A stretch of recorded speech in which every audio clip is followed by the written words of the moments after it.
Assalamualaikum warahmatullahi wabarakatuh. Pertama-tama saya mengucapkan terima kasih kepada Ibu Devi Rahmiati, Sarjana Pendidikan Magister Pendidikan, selaku dosen mata kuliah kali ini, karena telah memberikan kesempatan kepada kelompok 9 untuk mempresentasikan hasil diskusinya. Dan juga saya mengucapkan terima kasih kepada teman-teman semuanya karena telah hadir. Saya, Risna Berusinulingga dengan nomor NPM 2150618 selaku moderator kelompok 9 kali ini, di mana kelompok kami akan membahas mengenai konsep sistem peredaran darah dan sistem rangka makhluk hidup serta implikasinya dalam pembelajaran IPA di SD. Adapun anggota-anggota kelompok 9 yaitu dengan saya sendiri, Teh Winda Widyastuti dengan nomor NPM 2050601, Tarisa Amalia Putri 2150602, Afina Isni Ajiati dengan nomor NPM 2150617, dan Siti Nuraini dengan nomor NPM 2150620. Untuk pemateri yang pertama akan dipaparkan oleh Afina Isni Ajiati. Untuk Afina, saya persilahkan. Baik, terima kasih Risna. Di sini saya akan menjelaskan mengenai sistem peredaran darah makhluk hidup. Sistem peredaran darah adalah suatu sistem organ yang fungsinya memindahkan zat ke sel dan dari sel. Sistem ini yang menjamin kelangsungan hidup organisme. Dengan kata lain, sistem ini memiliki peran yang amat penting dalam tubuh. Sistem peredaran darah pada manusia. Peredaran darah merupakan suatu sistem organ sirkulasi darah yang terdiri atas jantung, komponen darah, dan pembuluh darah yang berfungsi mengalirkan suplai oksigen dan nutrisi tubuh ke seluruh jaringan tubuh yang diperlukan untuk metabolisme tubuh.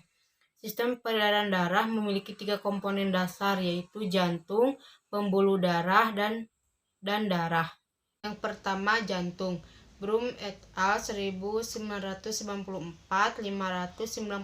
mengungkapkan bahwa jantung manusia dan mamalia lainnya memiliki 4 ruang, yakni serambi kiri, serambi kanan, bilik kiri, dan bilik kanan. Jantung berfungsi memompakan darah. Jantung memiliki katup yang dinamakan palpula. Katup jantung berada di antara serambi kanan dan bilik kanan, dinamakan palpula tricuspidalis. Sementara katup antara serambi kiri dan bilik kiri dinamakan palpula bicuspidalis.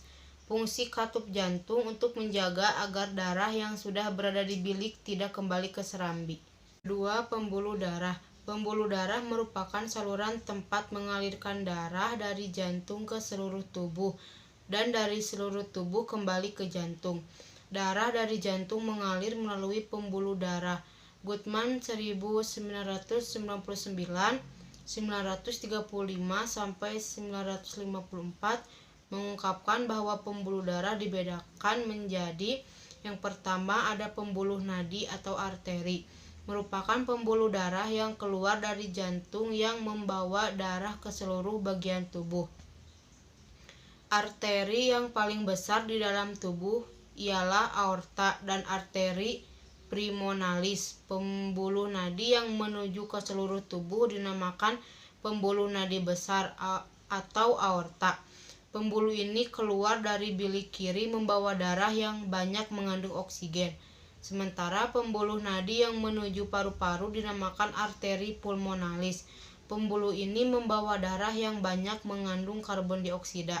Yang kedua, pembuluh balik atau pena. Pembuluh darah yang membawa darah dari bagian tubuh masuk ke dalam jantung. Pembuluh balik atau pena terdiri atas 3 lapisan seperti pada arteri. Lapisan dalam merupakan endothelium, lapisan tengah tersusun atas otot polos, dan lapisan luar tersusun atas jaringan ikat fibrosa. Pena memiliki katup sehingga darah dapat menuju jantung. Ketiga, pembuluh kapiler merupakan pembuluh halus yang menghubungkan arteriola dan penula. Diameternya kira-kira 0,008 mm. Bagian tubuh yang tidak terdapat kapiler ialah rambut, kuku, dan tulang rawan. Fungsi kapiler diantaranya sebagai alat penghubung antara pembuluh darah, arteri, dan vena, tempat terjadinya pertukaran zat antara darah dan cairan jaringan, mengambil hasil dari kelenjar, menyerap zat makanan yang terdapat di usus, dan menyaring darah yang terdapat pada ginjal. Ketiga, darah. Fungsi darah bagi tubuh yaitu sebagai alat pengangkut, diantaranya sari-sari makanan dari usus ke seluruh tubuh, hormon dari kelenjar bentuk keseluruhan tubuh, sisa oksidasi ke alat pengeluaran, dan oksigen dari paru-paru ke seluruh tubuh. Menjaga agar suhu tubuh tetap stabil, mengendarkan air ke seluruh tubuh, menghindari tubuh dari infeksi, dan mengatur keseimbangan asam dan basa dalam tubuh. Materi selanjutnya akan dipaparkan oleh Tarisa. Baik, di sini saya akan membahas mengenai komponen penyusun darah. Yang pertama ada plasma darah. Plasma darah merupakan komponen yang memiliki jumlah terbesar, yaitu 55%. Plasma darah merupakan bagian cair dari darah yang disusun oleh bahan yang bersifat tetap, yaitu air, garam, mineral, dan protein. Dalam plasma darah juga terdapat zat-zat yang jumlahnya dapat berubah-ubah, seperti zat makanan, oksigen, dan karbon dioksida. Yang kedua ada komponen padat. Yang pertama ada sel darah merah atau eritrosit. Eritrosit berwarna merah karena mengandung pigmen hemoglobin. Yang kedua ada sel darah putih atau leukosit. Sel darah putih dapat bergerak amoeboid. Fungsinya untuk memakan kuman atau benda asing yang masuk ke dalam tubuh yang disebut fagositosis. Jika jumlah leukosit melebihi jumlah normal, dinamakan leukopni. Sedangkan jika jumlah leukosit yang di bawah jumlah normal, dinamakan leukositosis. Yang ketiga ada keping-keping darah atau trombosit. Trombosit memiliki bentuk yang tidak beraturan, tidak memiliki inti, dan memiliki ukuran yang lebih kecil daripada eritrosit. Fungsi trombosit adalah untuk membekukan darah waktu luka pada tubuh. Selanjutnya, sistem peredaran darah pada hewan. Sistem peredaran darah pada hewan vertebrata berbeda dengan sistem peredaran darah pada hewan invertebrata. Perbedaannya terletak pada ada tidaknya pusat koordinasi peredaran darah. Hewan tingkat rendah belum memiliki alat peredaran darah khusus. Peristiwa sirkulasi umumnya terjadi melalui difusi dan osmosis dengan permukaan tubuhnya. Pada hewan tingkat tinggi, peredaran darah sudah melalui pembuluh darah. A. Sistem peredaran darah pada ikan. Sistem peredaran darah pada ikan terdiri atas jantung yang terdiri atas dua ruang, yaitu sebuah bilik ventrikel dan sebuah serambi atrium.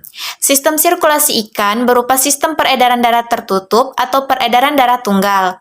Pada sistem peredaran darah tunggal, darah melalui jantung yang satu kali peredaran. Darah dari jantung keluar melalui aorta ventral menuju insang. Sistem peredaran darah pada katak. Katak mempunyai sistem peredaran darah ganda. Jantung katak terdiri atas 3 ruang, yaitu serambi kiri, serambi kanan, dan bilik. Adanya satu bilik jantung pada katak menyebabkan darah yang banyak mengandung oksigen dan karbon dioksida masih bercampur dalam bilik jantung. Sistem peredaran darah pada reptilian. Peredaran darah pada hewan reptil merupakan peredaran darah tertutup, karena darah yang dialirkan ke seluruh tubuh memulai pembuluh darah. Selain itu, peredaran darah pada reptil tergolong peredaran darah ganda, karena darah mengalir melewati jantung sebanyak 2 kali. Jantung hewan reptil terdiri atas 4 ruang, yaitu serambi kiri, serambi kanan, bilik kiri, dan bilik kanan. Selanjutnya, sistem peredaran darah pada burung. Alat-alat transportasi pada burung terdiri atas jantung dan pembuluh darah. Jantung terdiri atas 4 ruang, yaitu serambi kiri, serambi kanan, bilik kiri, dan bilik kanan. Peredaran darah burung merupakan peredaran darah ganda yang terdiri atas peredaran darah kecil dan peredaran darah besar. Sistem peredaran darah pada mamalia. Mamalia memiliki jantung yang terbagi menjadi 4 ruang, yaitu 2 atrium, serambi kanan dan serambi kiri, dan 2 ventrikel, bilik kanan dan bilik kiri. Peredaran darah mamalia termasuk peredaran darah ganda. Untuk materi selanjutnya akan disampaikan oleh Risna. Baik, selanjutnya sistem rangka pada makhluk hidup. Sistem rangka adalah suatu sistem organ yang memberi dukungan fisik terhadap makhluk hidup untuk dapat bergerak. Sistem rangka umumnya dibagi menjadi 3 tipe, yaitu tipe eksternal, internal, dan basis cairan atau rangka hidrostatik. Walaupun sistem rangka hidrostatik dapat pula dikelompokkan secara terpisah dari 2 jenis lainnya, karena tidak adanya struktur penunjang. Yang pertama, sistem rangka manusia. Rangka adalah susunan tulang-tulang dengan sistem tertentu. Rangka terletak dalam tubuh yang terlindungi atau terbalut oleh otot dan kulit. Rangka yang terdapat dalam tubuh disebut dengan rangka dalam atau endoskeleton. Adapun fungsi rangka tubuh manusia yaitu, secara umum, fungsi rangka tubuh manusia adalah menegakkan dan menopang tubuh, memberi bentuk yang khas pada tubuh, tempat melekatnya otot rangka atau otot lurit, melindungi organ tubuh bagian dalam yang sifatnya lunak, tempat pembentukan sel-sel darah merah, dan sebagai alat gerak pasif. Adapun pengelompokan kerangka manusia yaitu, menurut tepatnya, rangka tubuh manusia terdiri atas 3 kelompok, yaitu tulang tengkorak, tulang badan, dan tulang anggota gerak. Yang pertama, tulang tengkorak. Tulang tengkorak adalah tulang batok kepala. Terdapat 22 tulang pada tengkorak manusia. 21 diantaranya melekat kuat sehingga tidak terjadi gerakan di antara tulang tersebut. Tulang tengkorak terdiri atas 2 tulang baji, 1 tulang tapis, 1 tulang dahi, 2 tulang ubun-ubun, 2 tulang pelipis, 1 tulang kepala belakang. Tulang penyusun wajah meliputi 2 rahang bawah, 2 tulang rahang atas, 2 tulang pipi, 2 tulang langit-langit, 2 tulang hidung, 2 tulang mata, dan 1 tulang pangkal lidah. Yang kedua, tulang badan. A. Tulang belakang. Tulang belakang terdiri atas 33 ruas, 7 ruas tulang leher, 12 ruas tulang punggung, 5 ruas tulang pinggang, 5 ruas tulang kerongkongan, dan 3 sampai dengan 5 ruas tulang belakang yang menyatu atau tulang ekor. Selanjutnya, tulang dada. Tulang dada terdiri atas 3 bagian, yaitu yang pertama bagian hulu atau manubrium, terletak di bagian atas tulang dada, tempat melekatnya tulang rusuk yang pertama dan kedua. Selanjutnya, tulang badan atau gladiolus, terletak di bagian tengah, tempat melekatnya tulang rusuk ketiga sampai ketujuh, gabungan tulang rusuk ke depan sampai 10. Selanjutnya, tulang tajuk padang atau sigmoid process, terletak di bagian bawah dari tulang dada. Tulang ini terbentuk dari tulang rawan. Selanjutnya, tulang rusuk. Tulang rusuk berbentuk tipis, pipih, dan melengkung. Tulang rusuk terdiri atas 12 pasang, diantaranya 7 pasang tulang rusuk sejati, 3 pasang tulang rusuk palsu, 2 pasang tulang rusuk melayang. Selanjutnya, tulang bahu. Tulang gelang bahu juga disebut dengan pectoral bahu. Tulang ini tersusun atas 4 buah tulang, di mana 2 tulang belikat atau scapula dan 2 tulang selangka atau clavicula. Selanjutnya, tulang gelang panggul. Tulang gelang panggul terdiri atas 2 buah tulang pinggul. Anak tulang pinggul terpisah menjadi 3 buah, yaitu tulang ilium atau bagian atas, tulang pubis atau bagian tengah, dan tulang ischium atau bagian bawah. Yang ketiga, tulang anggota gerak. Rangka anggota gerak manusia terdiri atas anggota gerak atas dan anggota gerak bawah. Tulang anggota gerak atas kanan dan kiri terdiri dari tulang lengan atas, 2 tulang hasta, 2 tulang pengupil, tulang pergelangan tangan, tulang jari tangan, sedangkan anggota gerak bagian bawah, kiri dan kanan terdiri dari 2 tulang paha, 2 tulang tempurung lutut, 2 tulang betis, 2 tulang kering, tulang pergelangan kaki, tulang telapak kaki, dan tulang jari kaki. Di sini saya akan menjelaskan tentang gangguan dan kelainan pada rangka tubuh. Yang pertama, lordosis. Terjadi jika tulang belakang bagian leher dan panggul terlalu membengkok ke depan sehingga dilihat dari samping tulang belakang tampak tidak lurus. Yang kedua, kifosis. Terjadi jika tulang belakang bagian punggung dan tungging terlalu membengkok ke belakang. Yang ketiga, skoliosis. Terjadi jika tulang belakang terlalu bengkok ke samping kanan atau ke samping kiri. Yang keempat, osteoporosis. Terjadi akibat menurunnya kualitas kepadatan tulang. Menurun kondisi ini membuat tulang keropos dan rentan retak. Penjelasan selanjutnya tentang sistem rangka pada hewan. Sistem gerak pada hewan berbeda-beda. Sistem gerak pada hewan yang akan dibahas yaitu mengenai sistem rangka pada hewan vertebrata atau hewan bertulang belakang dan hewan invertebrata atau hewan tidak bertulang belakang.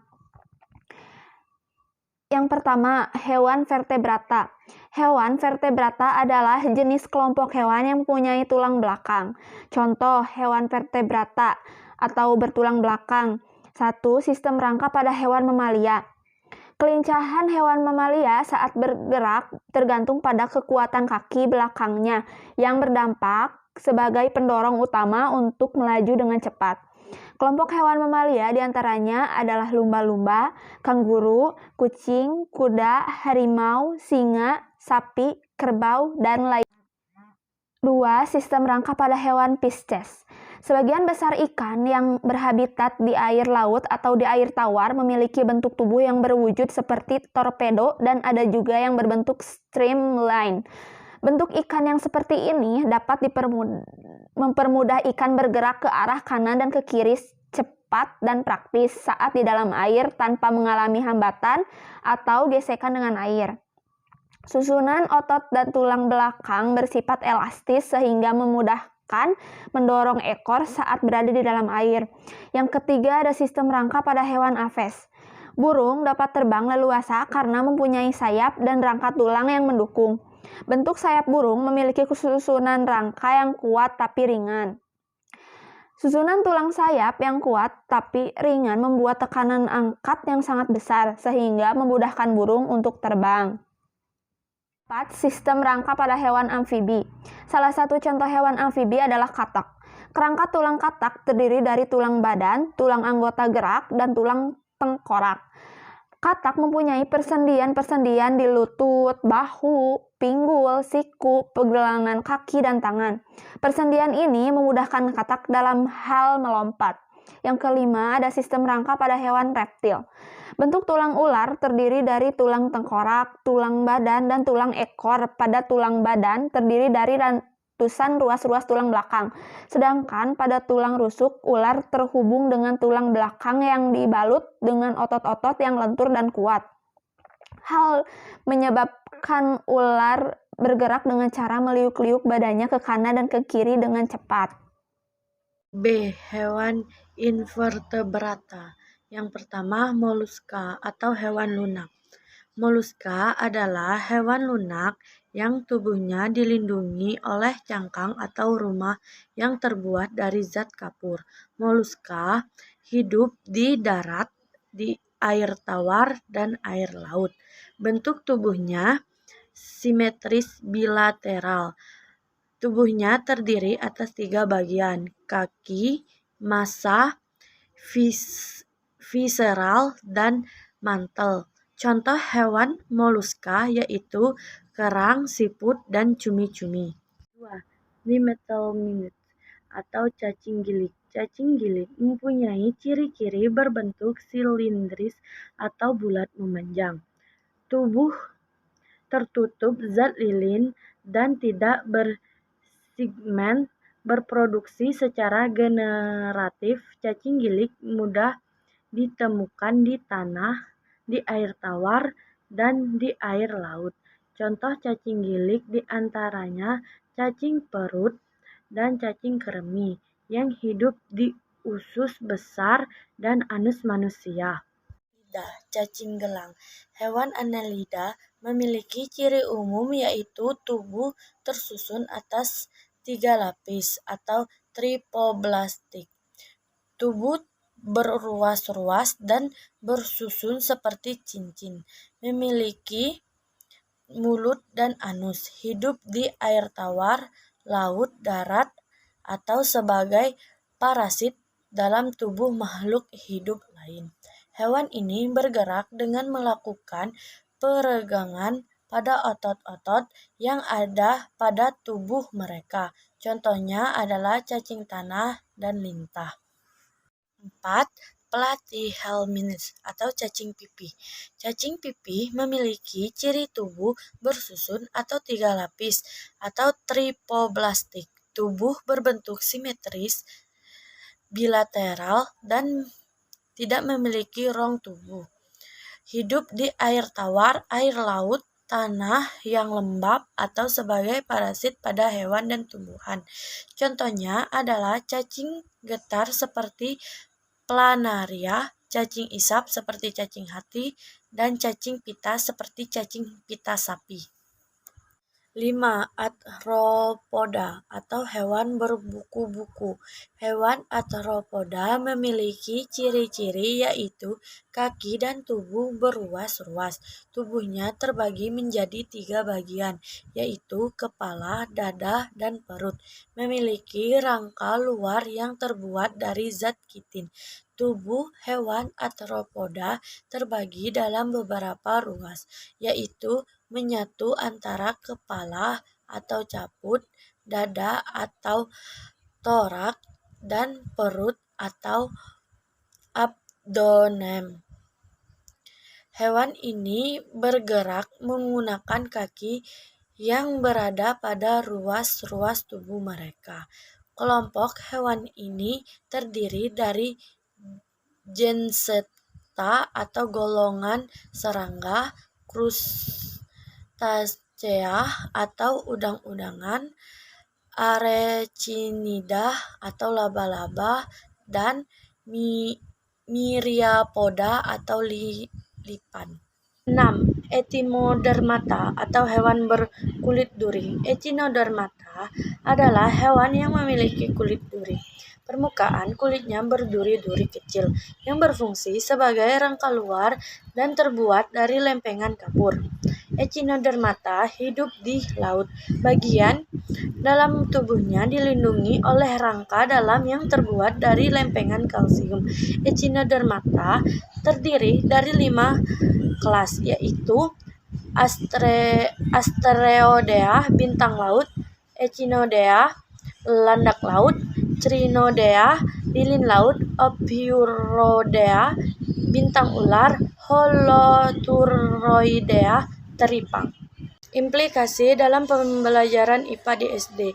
Dengan penerapan pada pembelajaran ini, guru dapat menggunakan media, gambar, sistem peredaran darah, dan sistem rangka makhluk hidup yang dijelaskan oleh guru, sehingga konsep sistem peredaran darah dan sistem rangka makhluk hidup dapat diidentifikasi oleh siswa mulai dari cara kerja pada saluran peredaran darah dan sistem rangka fungsi dari masing-masing sistem yang terdapat pada sistem peredaran darah dan sistem rangka, serta siswa dapat mengetahui lebih dalam mengenai cara memelihara, menjaga, dan menghindari dari gejala-gejala yang mampu menyerang sistem peredaran darah dan sistem rangka pada makhluk hidup, terutama yang bisa terjadi pada manusia.